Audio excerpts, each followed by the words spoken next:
There is a kind of memory that doesn't belong to childhood. It doesn't arrive with toys or scraped knees or the smell of a mother's kitchen. It arrives earlier, before any of that, as if it were carried in from somewhere else entirely. Most children forget it by the time they can explain what they felt. They move on, they grow, the world fills in around the edges and seals it shut. But some don't forget. Some sit at dinner tables and describe houses they've never visited.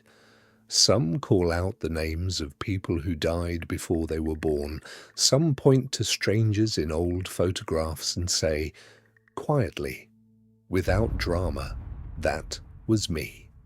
And the researchers who have spent their careers documenting these cases will tell you, if you ask them carefully, that the hardest part is not finding the stories. The hardest part is finding the ones that hold up, the ones where the child gave a name, a place, a cause of death, details that couldn't have been learned, details that were later confirmed, not by a family hoping to believe, but by records, by neighbors, by evidence that had no reason to exist unless something, somewhere, had persisted. Those are the cases that don't let go. And this is one of them. His name was James. Not the name he was born with in this life, but the name he gave, unprompted, at the age of 2.5, when his mother asked him why he kept waking up screaming in the middle of the night. He told her he had been a pilot. He told her the plane had been shot down. He told her the name of the aircraft carrier he had taken off from. He told her the name of the friend who had been there when he died. His mother, Andrea, was a woman of quiet faith and measured temperament. She did not reach for the dramatic interpretation first. She assumed, as any reasonable parent would, that her son had absorbed something from television, from a book, from a passing conversation she hadn't noticed. Children are sponges. Everyone says so. But James was 2.5. He didn't watch war documentaries.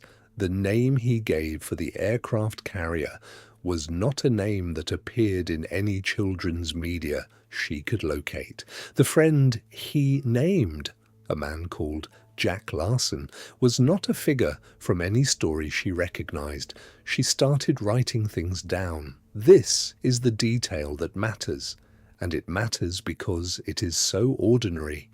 She didn't call a researcher. She didn't go looking for confirmation. She simply began keeping a record. Dates, exact words, the context in which each statement was made, because something in her understood that what her son was saying deserved to be held carefully. Over the following months, the statements accumulated. James described the plane in specific technical terms a toddler should not have had access to. He described the island the plane went down near. He described, with a detail that made his father leave the room, what it felt like when the aircraft hit the water. He said it was very fast. He said the water came in before he could move. He was 3 years old when he said this. He was sitting at the kitchen table eating breakfast. He said it the way a child might describe a dream that had already started to fade, not with fear, but with the particular flatness of something being remembered rather than imagined. His parents eventually connected with researchers at the University of Virginia, specifically with the work that had been built on the foundation laid by Dr. Ian Stevenson, a psychiatrist who had spent 4 decades doing something that most of his colleagues considered professionally inadvisable, taking children's past life memories seriously enough to investigate them. Stevenson had developed a methodology. It was careful, almost painfully so. He documented, he cross-referenced, He travelled.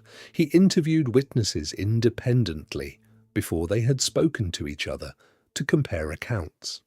He understood that the human mind is extraordinarily good at finding patterns and filling in gaps, and that any honest investigation into these cases had to account for that.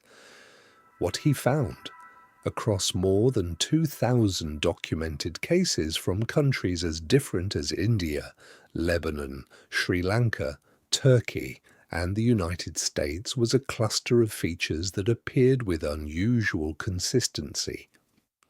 Children in these cases tended to begin speaking between the ages of 2 and 5. They tended to speak with emotional intensity about a specific previous existence, often a violent or sudden death. They tended to have birthmarks or physical characteristics that corresponded, sometimes with startling precision, to wounds on the body of the deceased person they identified as their previous self. And they tended, in most cases, to stop talking about it spontaneously around the age of 7 or 8, as if something had closed. James did not have a birthmark, but he had the names. He had the aircraft carrier. He had Jack Larson. And Jack Larson, when the family finally located him, a man in his 80s living quietly in Arkansas, a veteran of the Pacific theater of the Second World War, confirmed that yes, he had known a pilot named James, that yes, they had served together, that yes, the man he remembered had died when his plane went down. He had not been contacted before. He had no reason to construct a story. He was simply an old man being asked by strangers whether he remembered a dead friend. He did. The University of Virginia doesn't look like a place where questions about the afterlife get taken seriously. It looks like what it is. A research university, brick and columns and the quiet authority of institutional permanence. The kind of place where things are measured and documented and held to standards that the wider world tends to trust, at least in principle. And yet somewhere inside that institution, for more than half a century, a small group of researchers has been doing work that most of their colleagues in adjacent buildings would describe as, at best, a curious footnote, and at worst, an embarrassment to the discipline. They call it the Division of Perceptual Studies. The name is careful, deliberately so. It doesn't announce what it investigates. It doesn't lead with the thing that makes people uncomfortable at faculty dinners.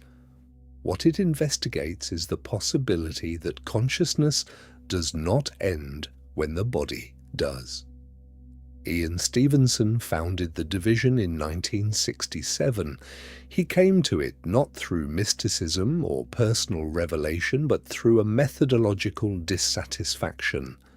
He was a psychiatrist who had grown frustrated with the explanatory limitations of both psychoanalysis and behavioral theory, the sense that the models being used to understand the human mind were, at their foundations, incomplete in ways that the field was not yet willing to acknowledge. He began reading accounts of children who claimed to remember previous lives. Not the dramatic ones, not the children who appeared on television or were presented by parents with an obvious investment in the outcome. He looked for the quiet ones, the ones where the child had volunteered specific, verifiable information before any adult had introduced the idea. What he found was not proof of anything. He was honest about that to the end of his life. What he found was a body of evidence that he believed warranted serious investigation, that could not, in his assessment, be dismissed through the available conventional explanations without a degree of intellectual dishonesty. The conventional explanations for these cases tend to run as follows. The first is cryptomnesia, the idea that the child absorbed information from somewhere and later presented it as memory, without conscious awareness of the source. A television program watched in passing, a conversation overheard at the edge of sleep, a book read aloud in another room. The human brain files things without always attaching a label to where they came from. This is a legitimate explanation. It accounts for many cases that initially appear remarkable.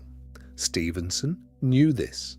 He built his methodology specifically to test for it, which is why he prioritized cases where the information provided by the child was obscure enough that casual exposure seemed implausible.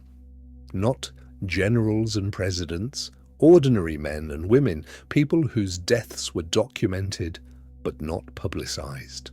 People whose names would not appear in a children's book or a Sunday morning broadcast. The second conventional explanation is fabrication, deliberate or semi-deliberate. Children confabulate.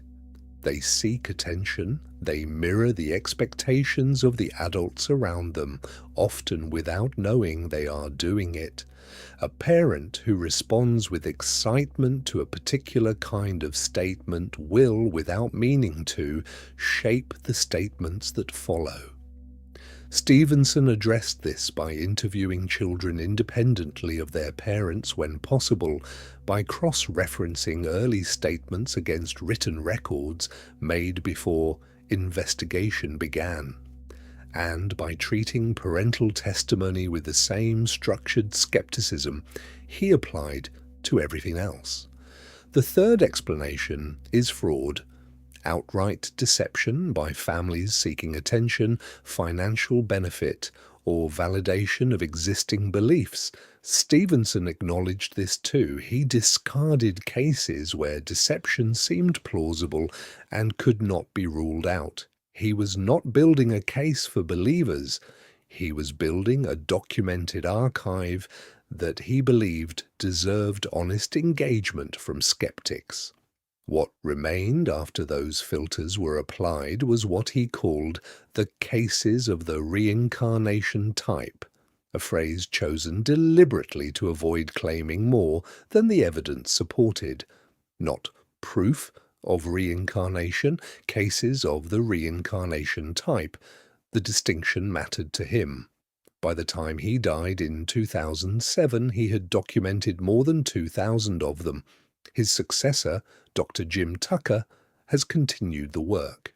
Tucker is a child psychiatrist, a man trained in the same traditions of empirical rigor that Stevenson embodied. He has spent decades reviewing cases, refining the methodology, and publishing findings in peer-reviewed journals that most people will never read, but that sit quietly in the literature, waiting. Tucker developed a scoring system to assess the strength of individual cases, accounting for factors like the number of specific statements made, the proportion of those statements that were later verified, the degree to which the identified previous personality matched the child's claims, and the independence of the verification from the family's own investigation. The cases that score highest are, by any reasonable standard, difficult to explain, not impossible to explain. That is an important distinction. Stevenson would have insisted on it. Tucker insists on it still. The goal is not to silence doubt. The goal is to make the doubt earn its place, to require that skepticism account for what the evidence actually shows, rather than dismissing it from a distance. James, the boy who remembered the Pacific War, scored well by Tucker's system. Very well. But James was not the oldest case in the archive. He was not the most documented. He was not the one that had required the most travel. the most cross-referencing, the most careful untangling of what a child had actually said from what the adults around him wished he had said. There were others. There is a village in the Druze community of Lebanon where a story has been passed down for decades.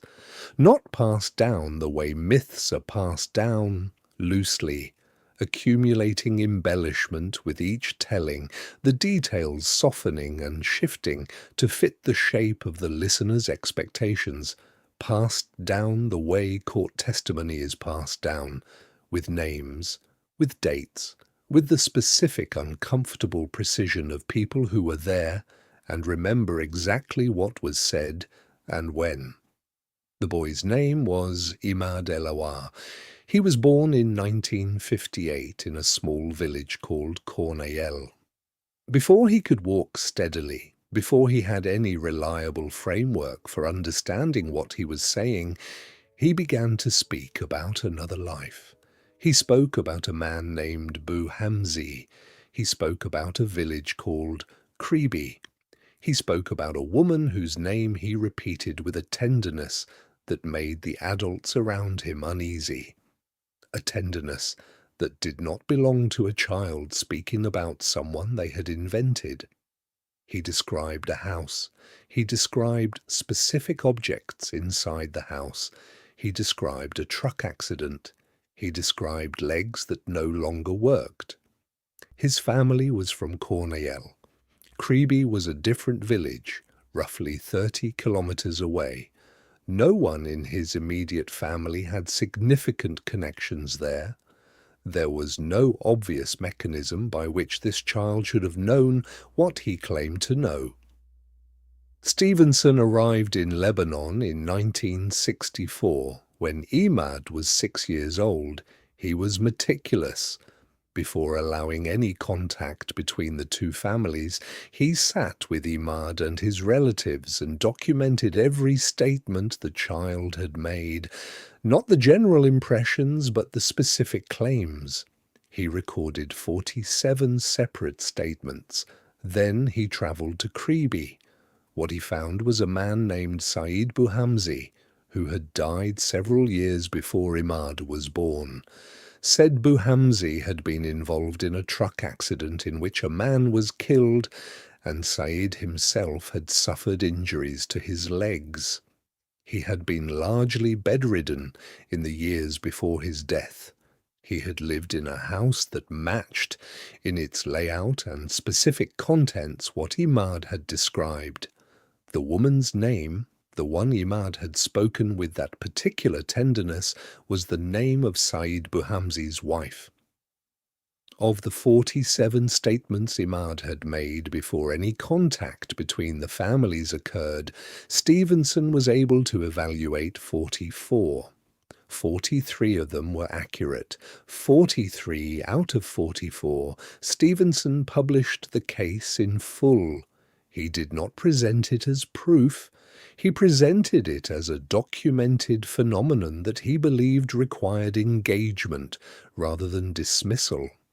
He laid out every detail, including the one statement that did not check out, because he understood that the credibility of the whole rested on the honesty of its parts.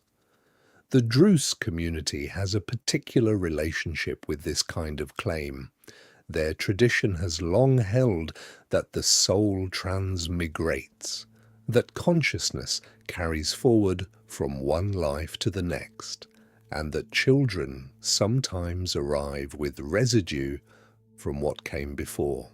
This means that in Druze families, a child who begins making these statements is not treated as disordered or confused. They are listened to. The statements are recorded. The families often investigate on their own, sometimes successfully, before any outside researcher arrives. This cultural context matters, and Stevenson knew it. A community that expects these experiences to occur is a community that might, consciously or not, shape the experiences toward confirmation. He accounted for this. He weighted his methodology accordingly.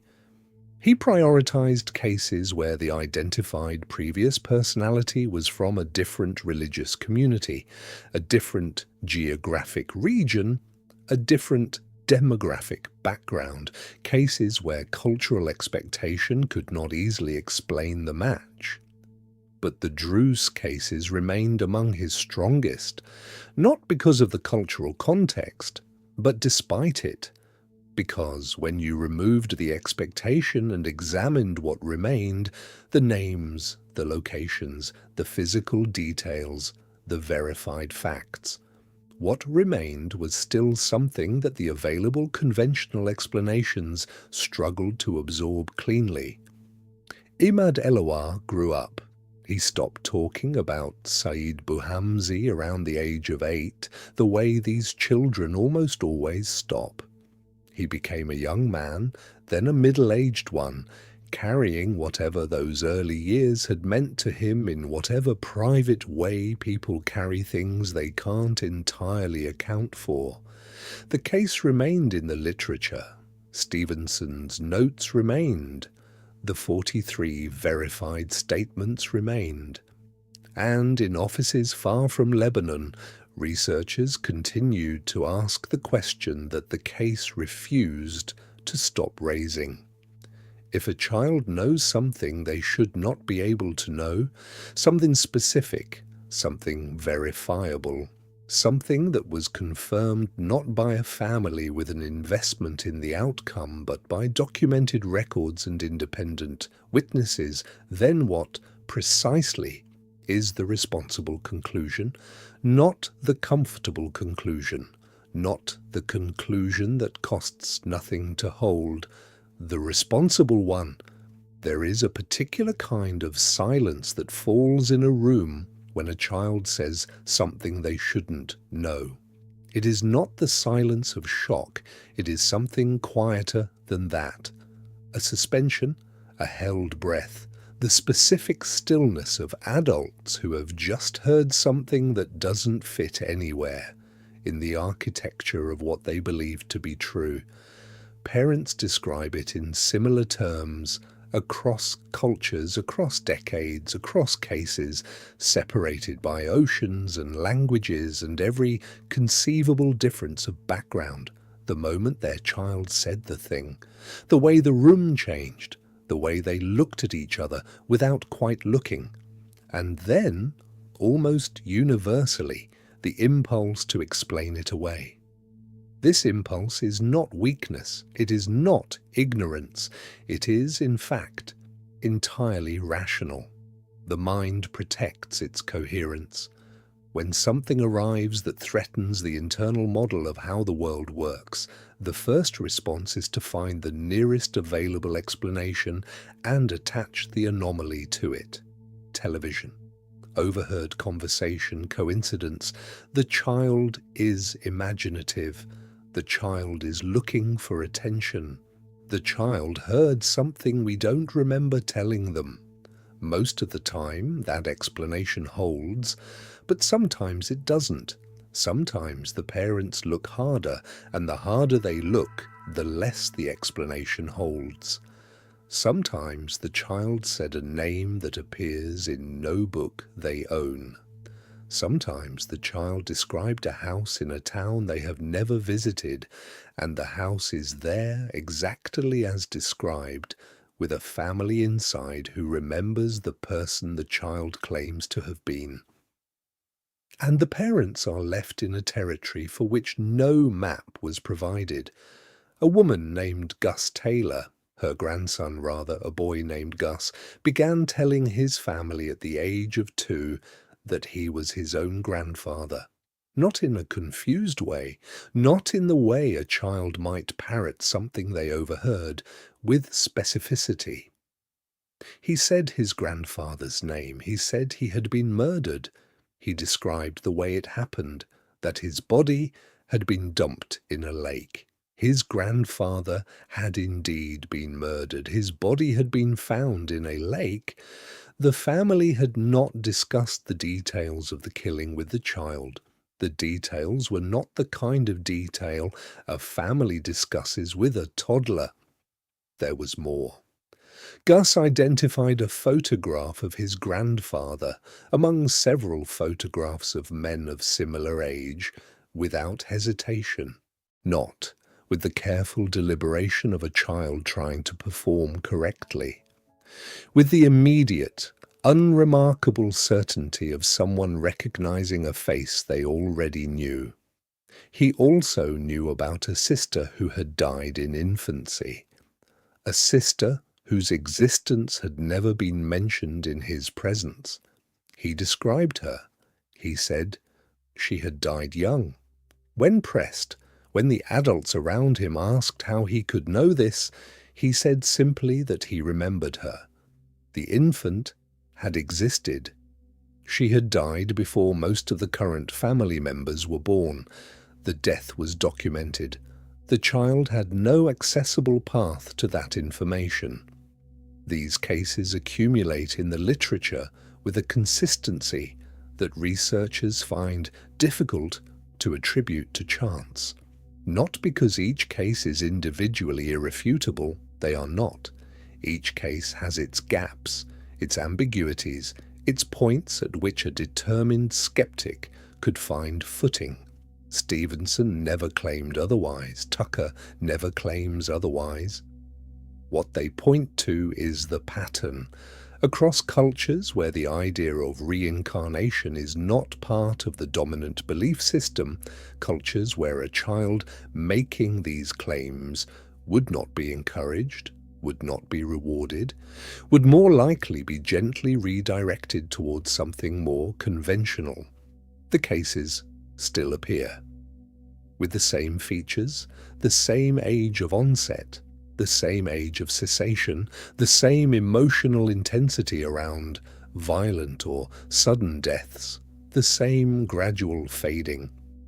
If the phenomenon were purely cultural, if it were simply the result of children absorbing expectations from their environment and performing accordingly, you would not expect to find it in cultures where the expectation runs the other direction, where the family's first response is discomfort, not validation, where the most rational explanation is the one the parents are actively trying to reach.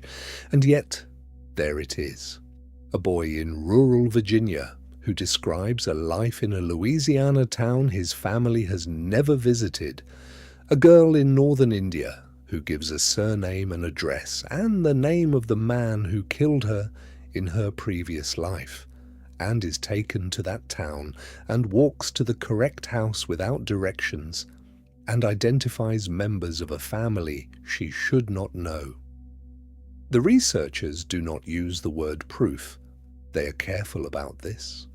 They use words like suggestive, anomalous, warranting further investigation, but there are moments in the interviews, in the transcripts, in the quiet rooms where old men and women describe what they witnessed when their children were small, when the careful language gives way just slightly to something else, something that sounds less like methodology and more like the particular exhaustion of a person who has spent decades looking at evidence that points in one direction while professionally obligated to keep their conclusions facing another. There is a girl named Shanti Devi, and her case is old enough now that it has accumulated the particular quality of things that were witnessed by people who are no longer alive to be asked about them. She was born in Delhi in 1926. By the age of 4, she was telling her family that her real home was in a town called Mathura, that her husband's name was Kedar Nath Chaube, that she had died giving birth to their child. Her family dismissed it initially, then with increasing difficulty, then not at all. The details accumulated the way they always do in these cases, not in a single dramatic revelation, but in a slow layering of specifics that individually might be explained and collectively resist explanation. She described the layout of the house in Mathura. She described a well in the courtyard. She described where she had hidden money before her death. She gave the name of her previous mother-in-law. She described the clothing customs of the town in a way that matched the town and not Delhi. Her family eventually wrote to an address in Mathura, combining the details the girl had provided. A man named Kedar Nath Chauba wrote back. He confirmed that his wife had died in childbirth. He confirmed that her description of the house was accurate. He confirmed the well. What followed was one of the more carefully documented investigations of the early 20th century, imperfect by the standards Stevenson would later establish, but remarkable for its time. A committee was formed, including members of the Indian National Congress. Shanti Devi was taken to Mathura. She identified the town. She identified the house. She navigated streets she had never walked. She identified members of Kedar Nath's family by name and relationship before they were introduced. She also noticed a change. The well she had described, the one where she said she had hidden money, had been filled in. When she said this, when she pointed to the place where it had been and said the well was gone, a visible discomfort moved through the adults around her, because the well had been there, and the money, when they looked, had been found and taken by Kedar Nath himself after his wife's death in the location Shanti Devi had described. He had not mentioned the money in his initial correspondence. She knew about it anyway. The case attracted the attention of Mahatma Gandhi, who met with Shanti Devi and subsequently wrote that he believed her experience was genuine. It attracted researchers, journalists, skeptics. The skeptics found what skeptics always find: the imprecisions, the places where memory blurs, the moments where a child's account might have been shaped by adult response. They were right to look. Those imprecisions existed. But the core of the case, the name, the town, the house, the well, the money, held. Shanti Devi lived until 1987. She gave interviews throughout her life. She never recanted. She described her memories of the previous life as fading as she aged, the way a language fades when it is no longer spoken. Still present, but requiring more effort to reach. She said the hardest part was not being believed. She said that in the early years, when the memories were still sharp and close, and she spoke about them the way you speak about yesterday, the adults around her would nod in the particular way that adults nod when they have already decided what they think and are waiting for you to finish. She learned to be careful about what she said and to whom. She learned the social cost of claiming to remember something that the world had decided was impossible. This is a recurring thread in the cases. The children, once they understand that what they are saying makes people uncomfortable, often begin to self-edit. The statements become less frequent, less specific. Not because the memories have faded. Some of them say the memories are still there, still clear, still accessible. But because the social contract of childhood is powerfully shaped by approval, and approval, in most cultural contexts, does not flow toward a child who insists they have lived before. Stevenson noted this.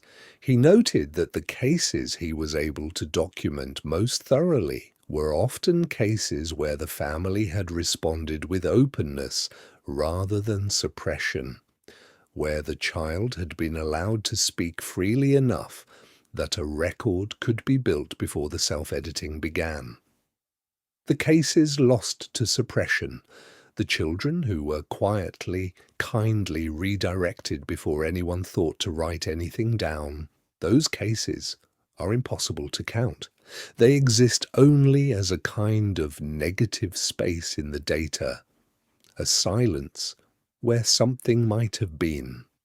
The birthmarks are the part that stops most researchers cold, not because they are the most dramatic element of these cases.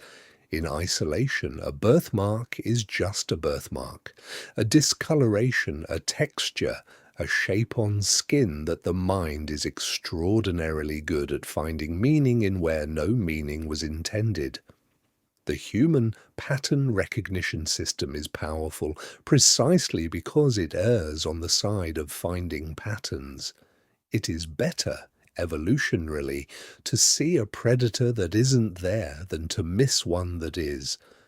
But Stevenson spent years doing something that required extraordinary patience and a tolerance for the deeply uncomfortable. He obtained autopsy reports for cases where a child claimed to have died of a specific wound, a gunshot, a stab, a blow, and where the child also had a birthmark or birth defect in a corresponding location on their own body. Stevenson tracked down the medical records of the deceased individual and compared them to the child's physical markings. He documented 210 cases of this kind. In the cases where he was able to obtain autopsy reports, approximately 88% of the birthmarks corresponded, in location, shape, and in some cases size, to the wounds recorded on the deceased. 88%. He did not lead with this finding when he presented his work. He understood that it was the finding most likely to provoke immediate dismissal. He built toward it through the cases, through the methodology, through the careful documentation of everything else, so that by the time a reader arrived at the birthmark data, they had already been required to engage with the evidentiary standard he had established. A boy in Thailand named Chanai Chumalaiwong was born with 2 birthmarks, one on the back of his head, one on the front. He began telling his family at the age of 3 that he had been a teacher named Bua Kai, who had been shot and killed while riding his bicycle to school. His grandparents took him to a village where Bua Kai had lived. He identified the house. He identified Bua Kai's parents, who were still alive, as his parents. He identified objects that had belonged to Bua Kai. He knew details about the classroom where Bua Kai had taught. The autopsy report for Bua Kai, which Stevenson eventually obtained, documented a gunshot entry wound at the back of the skull and an exit wound at the front. The correspondence between those wounds and Chanai's birthmarks was exact. There is a version of engaging with this data that goes, coincidence, and coincidence is always available as an explanation. It is not always a satisfying one. It is not always an honest one. But it is always available, and for many people it is preferable, not because it explains the data better, but because it preserves the model. The model that says consciousness is produced by the brain and ends when the brain ends. The model that says what we experience as self is a temporary pattern in biological matter, intricate and precious and absolutely final. The model that most of the institutions of modern thought were built to support, and that most of its practitioners defend, not because they have examined the alternatives, but because the alternatives were never presented to them as worth examining. Stevenson was not trying to dismantle that model. He said this explicitly, repeatedly, until the end of his life. He was not arguing for reincarnation as a certainty. He was arguing that the evidence he had collected deserved honest engagement.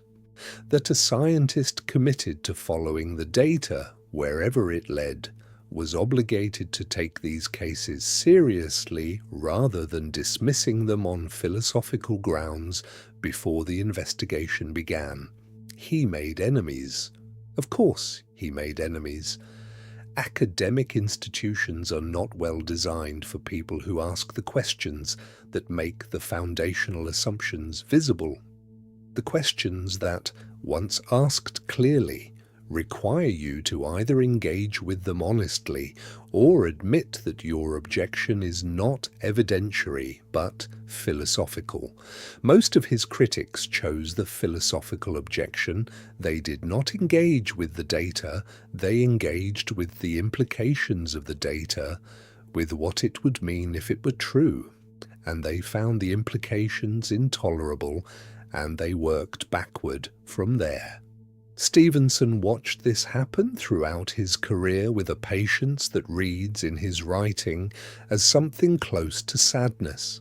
He had dedicated his professional life to a question the world had decided was not a serious question. He had produced 2,000 cases, careful methodology, peer-reviewed publications, and data on birthmarks that corresponded to autopsy wounds at a rate that, in any other domain, would have been considered significant. He died in 2007 at the age of 88, still working. His last major book was still in progress. The question he had spent his life asking remained open. It remains open now. There is something that happens to the families after, not during the investigation, not in the period of documentation and verification and the slow, careful work of confirming what the child said against what the records show. After that, after the researchers have gone and the journalists, if there were journalists, have filed their stories and moved on to the next thing, after the case has been folded into the literature and assigned a number and a file, what happens to the family after is rarely documented. The researchers follow the evidence. They do not, as a rule, follow the people. But in the interviews that exist, the long ones, conducted years or decades after the events themselves, a pattern emerges that is quieter than the birthmarks and the verified names and the navigated streets. A pattern that lives not in the data, but in the spaces between the data, in the way people talk about what it meant to have lived through something the world does not have a container for. The mothers are often the ones who speak most carefully. They describe a specific quality of attention that developed in them, a watchfulness, a listening that did not feel chosen but arrived on its own. They describe sitting with their small children and hearing things that cracked, something open in them, not broke, cracked. The distinction matters to them. Broke implies damage, cracked implies light getting in. One mother, interviewed decades after her son's case had been documented and studied and largely forgotten by everyone except the researchers who maintained the archive, said something that stayed. She said, "I spent a long time being afraid of what he knew, and then I spent a long time being grateful for it. And somewhere in between those two things, I stopped being sure that the person who was afraid and the person who was grateful were asking the same question. She meant," she explained, "that the fear had been about herself, about what it meant for her understanding of the world if her child was right, about the particular vertigo of having a foundational belief quietly removed from beneath you by a 3-year-old eating cereal at a kitchen table. And the gratitude, when it came, was also about herself, but differently. It was the gratitude of a woman who had been given, without asking for it, a reason to take the question seriously. who had been handed by the person she loved most a crack in the certainty she hadn't known she was holding. The fathers tend to describe it differently. The fathers in these interviews often talk about the period of resistance, the weeks or months of finding reasons why the child couldn't be right, why the match was coincidence, why the researcher was being credulous, or the records were ambiguous, or the family in the other town had some reason to cooperate that wasn't immediately obvious. And then the moment, often a specific moment, a detail that arrived when they had run out of counter-explanations, when the resistance gave way. Not to belief necessarily, not to a new certainty, but to the acknowledgement that they did not know, that the honest position was not confidence in either direction, but the particular discomfort of genuine uncertainty. One father said, "I'm not a person who believes in this kind of thing, and I still don't know how to say that sentence without feeling like it no longer means what I think it means. The children themselves, when they are found in adulthood and asked to reflect on what they experienced, speak about it with a range of emotional distances. Some have integrated it, built it into their understanding of themselves and the world in a way that seems neither heavy nor particularly central, the way you integrate any formative experience. Some carry it with a kind of residual bewilderment, as if the years have not quite resolved the dissonance of having known, very clearly, something that could not have been known. And some have put it away entirely, made a deliberate choice at some point in their adult lives to set it down, not to deny it. Most of them are careful about this. Most of them will say, when pressed, that they do not disbelieve what they experienced, but to release their obligation to it, to stop organizing their identity around a thing that happened when they were small, in a kitchen or a backyard or a car seat, before they understood that the thing they were saying was unusual. They became teachers, engineers, parents themselves.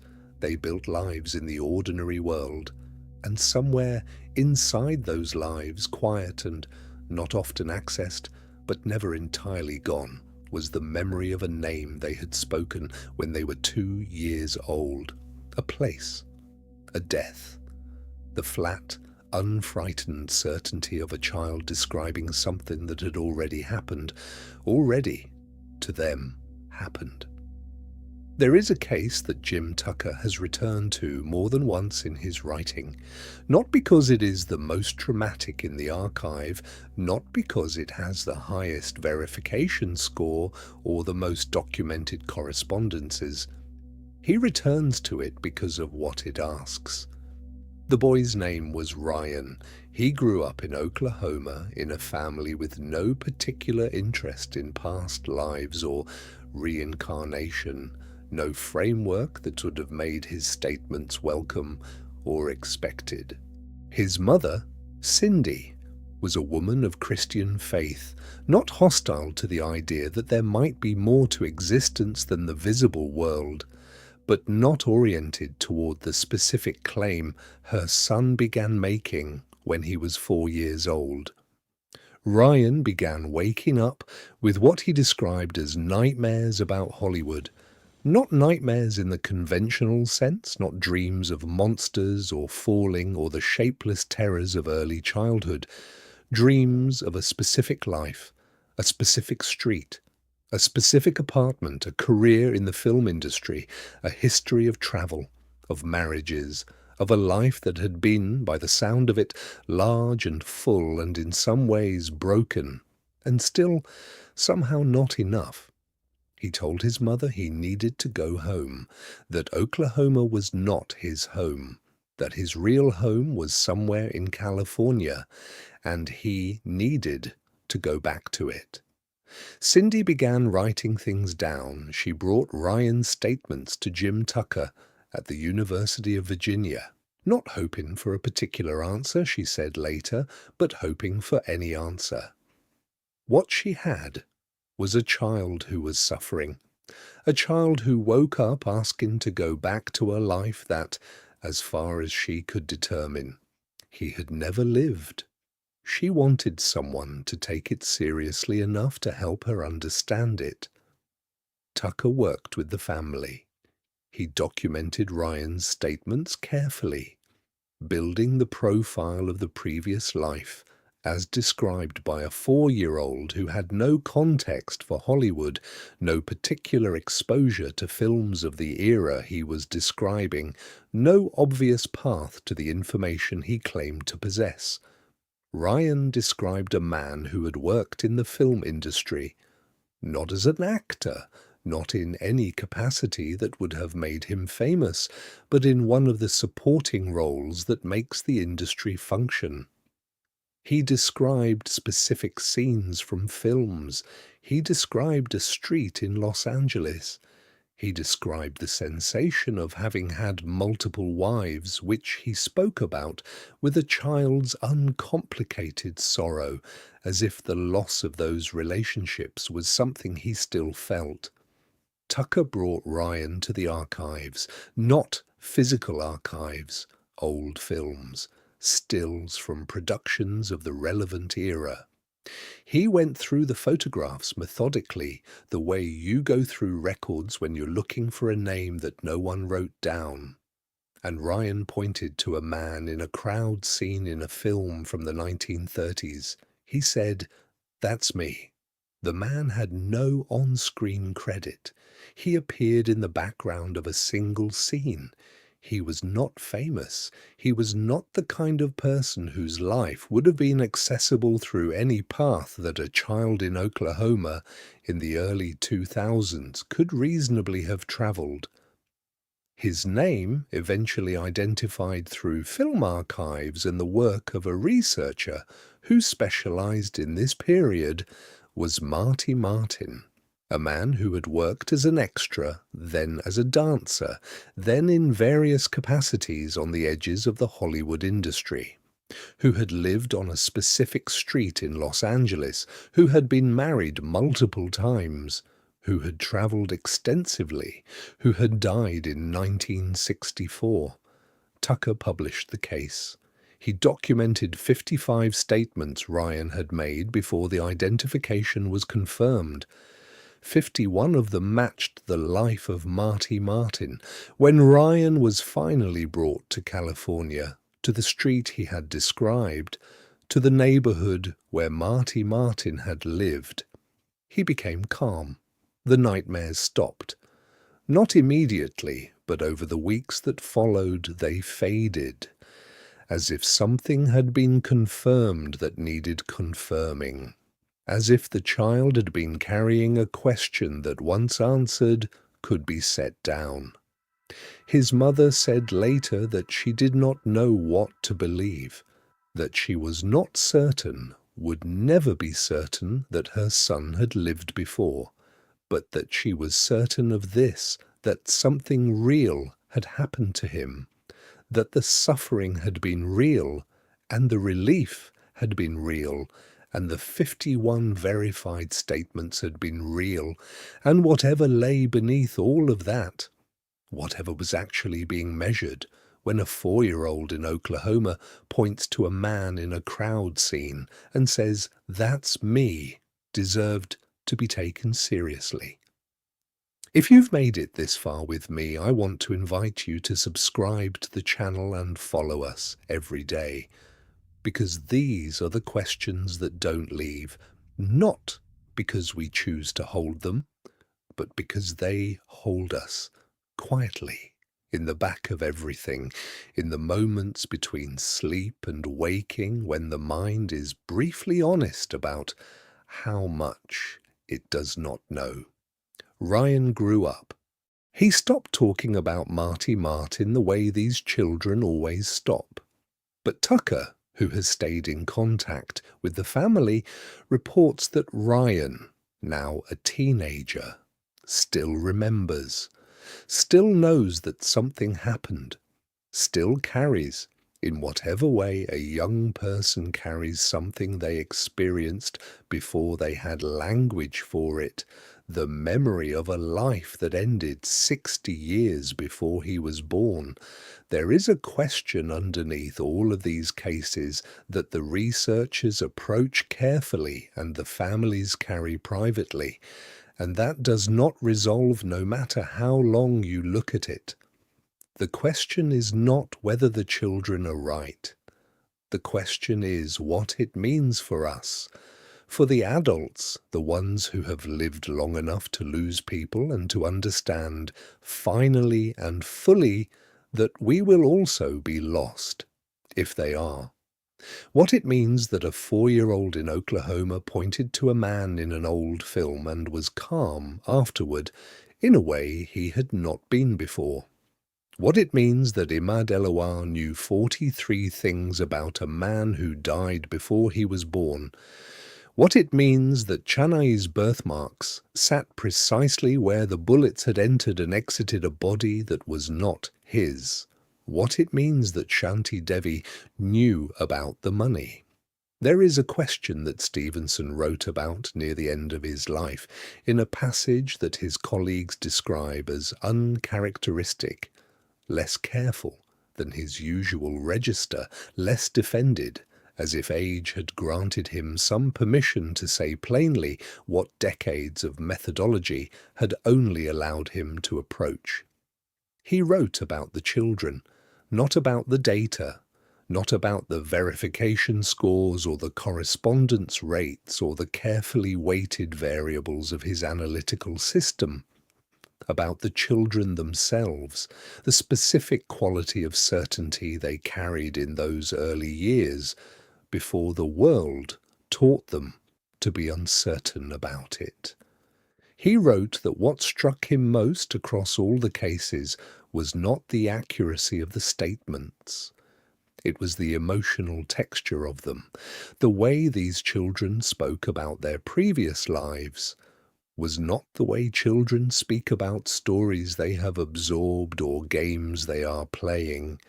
It was the way people speak about things that happen to them, the specific flatness of someone reporting experience rather than performing it, the grief sometimes that arrived without context, a child crying for a wife they had never met in this life, a child asking to go home to a house that had been torn down before they were born. He wrote that he did not know what that meant, that after 40 years and 2,000 cases and a methodology as careful as he could make it, he did not know. He had his hypothesis, he had his evidence, he had his carefully hedged language and his unwillingness to claim more than the data supported. But sitting with the question, the actual question, not the academic version of it, he found himself in the same place as the fathers who had run out of counter-explanations, not believing, not disbelieving. Standing in the genuine uncertainty of a person who has looked carefully at something and understood that looking carefully does not always resolve it. This is, perhaps, the most honest thing that can be said about these cases. They do not resolve. You can spend years with them, reading the transcript, studying the methodology, following the footnotes to their sources and the sources to their archives, and at the end of that time, you will not be standing in a place of certainty. You will be standing in a place that is different from where you started, but it will not be a place of answers. It will be a place where the questions have become more precise. And precise questions are not comfortable things. The precise question is not, do children sometimes remember past lives? That question is too broad, too easily redirected toward the nearest available explanation. The precise question is, what is the responsible conclusion when a child provides 51 verified statements about a man they could not have known, or 43 accurate details about a life in a town they had never visited, or describes wounds that correspond to autopsy findings with a precision that chance does not adequately explain. What is the responsible conclusion?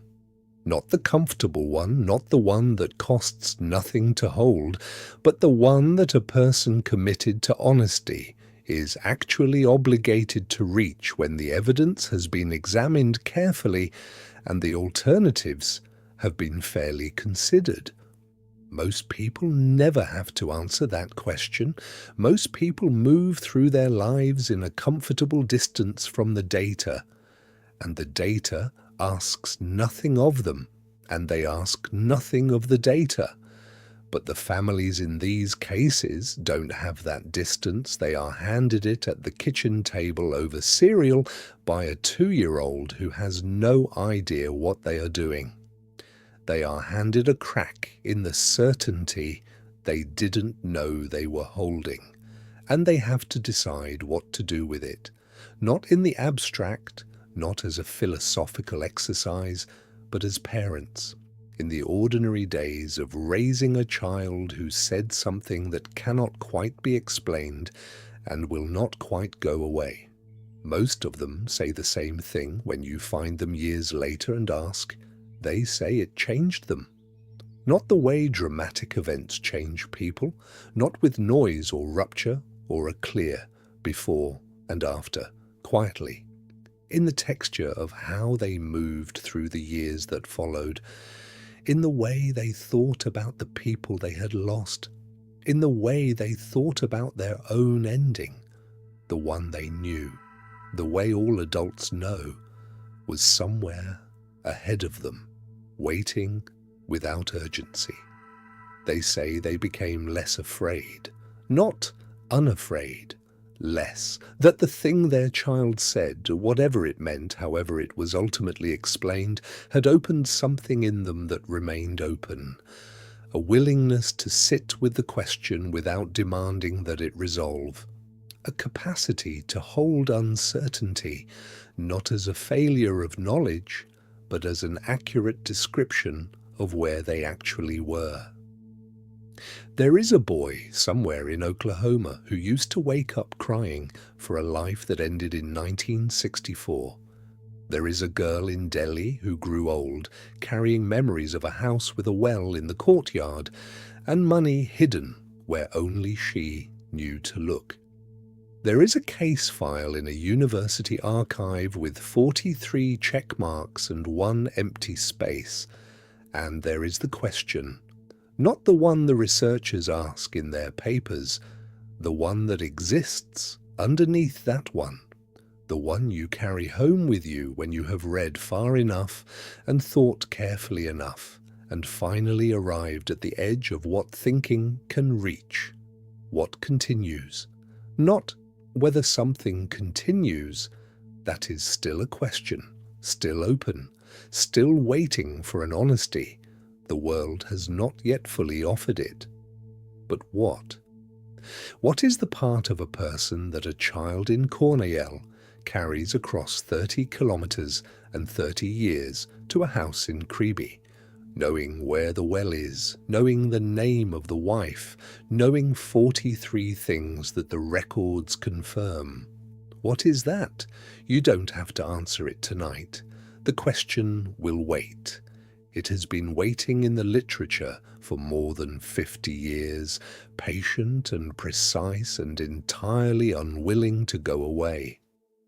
If something in you has been listening, if you arrived here carrying your own version of the question, your own loss, your own private suspicion that what you have been told about endings might not be the whole story, then you already know that the question doesn't need your resolution, it just needs your attention. Follow the channel. Share this with someone who is carrying the same question without a name for it, and leave a comment. Not an answer, because there isn't one yet, but a thought, a case you've heard, a memory you can't quite explain. A name that arrived in your mind just now that you weren't expecting. Tell us what you want to hear next. We'll be here.